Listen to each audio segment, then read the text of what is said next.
அஸ்ஸலாமு அலைக்கும். தற்குறி ஆதவ அர்ஜுனா அவர்களுக்கு கடைசி எச்சரிக்கை.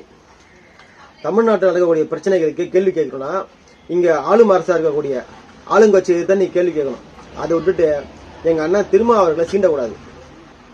திருமா அவர்கள் விழுமண்ணை மக்களுக்காக போராடவில்லை, நாங்குநேரி சம்பவம் பற்றி பேசவில்லைன்னு சொல்லிட்டு தற்குறி ஆதவ அர்ஜுனா சொல்றீங்களே, கடைசியாக நடைபெற்ற இந்த நாங்குநேரி சம்பவத்துக்கு அந்த குடும்பத்துக்கு நேரில் போயிட்டு நிதியுதவி கொடுத்தார்.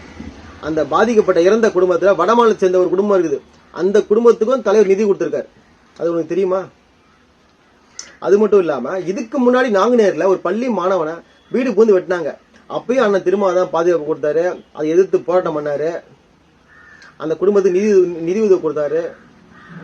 எங்க அண்ணன் திருமா அவர்கள் இந்த இங்க பெருகக்கூடிய ஆளும் அரசு எடுத்து கேள்வி கேட்பாரு, ஒன்றிய பாஜக அரசு எடுத்து கேள்வி கேட்பாரு. நீங்க அப்படி இல்லை. உங்களுடைய அசைன்மெண்ட் எப்படி தெரியுமா? உங்களுக்கு திமுக அரசு மட்டும்தான் எதிர்த்து கேள்வி கேட்கணும், அவங்களை எதிர்த்து போராட்டம் பண்ணணும். உங்க அசைன்மெண்ட் அப்படிதான். எங்களுக்கு அப்படி இல்லை. லாஸ்டா நடந்துச்சு அந்த காவல் மரணம் அஜித்குமார். அந்த அஜித்குமார் மரணத்துக்கு விஜய் நேரில் போனார். ஏன் போனார்னா காவல்துறை வந்து தமிழக அரசு கட்டுப்பாட்டில் இருக்குது.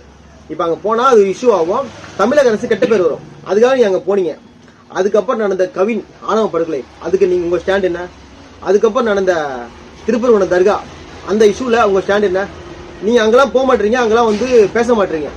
அது குறித்து உங்களுடைய நிலைப்பாடு என்ன சொல்ல மாட்டீங்க. ஏன் சொல்ல மாட்டீங்கன்னா, இது ஒரு தரப்புக்கு பேசினா இன்னொரு தரப்பு நம்ம பகைச்சிக்குவோம். அப்ப பாதிக்கப்பட்டவன் யாருன்னு தான் பார்க்கணும். ஓசி இவனுக்கு பேசினா அவன் பகைச்சிப்பா, அவனுக்கு பேசினா இவன் பகைச்சான். பாத்தீங்கன்னா அது வந்து எப்படி கட்சி? அது உங்க கொள்கையே அப்படித்தானா? தமிழக அரசு வந்து நேரடியாக ஒரு தப்பு பண்ணா அப்ப கேக்குறீங்கல்ல, இங்க ஒரு சாதி குடும்பம் நடந்தா இன்னொருத்தன் பண்ணால அவனை எதிர்த்து நீ கேள்வி கேட்கணும்ல. ஒரு மத கலவரம் நடந்துச்சுன்னா யாரு பண்ணாங்களோ அவங்க எதிர்த்து நீ கேள்வி கேட்கணும், அது நீ கேட்க மாட்டீங்க. ஆனா எங்க அண்ணா அப்படி இல்லை. இங்க நடக்கக்கூடிய எல்லா பிரச்சனைக்கும் தமிழ்நாட்டுல எங்க அண்ணன் திருமாவளவன் அவர்கள் கேள்வி கேட்காத ஒரு இஷ்யூவும் இல்லை.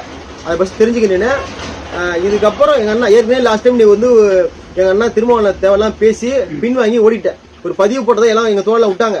நீ மீண்டும் இது மாதிரி போட்டு இருந்தனா உனக்கும் ஆபத்து, உங்க கட்சிக்கு ஆபத்து. திருமாவின் தம்பி சதாம்.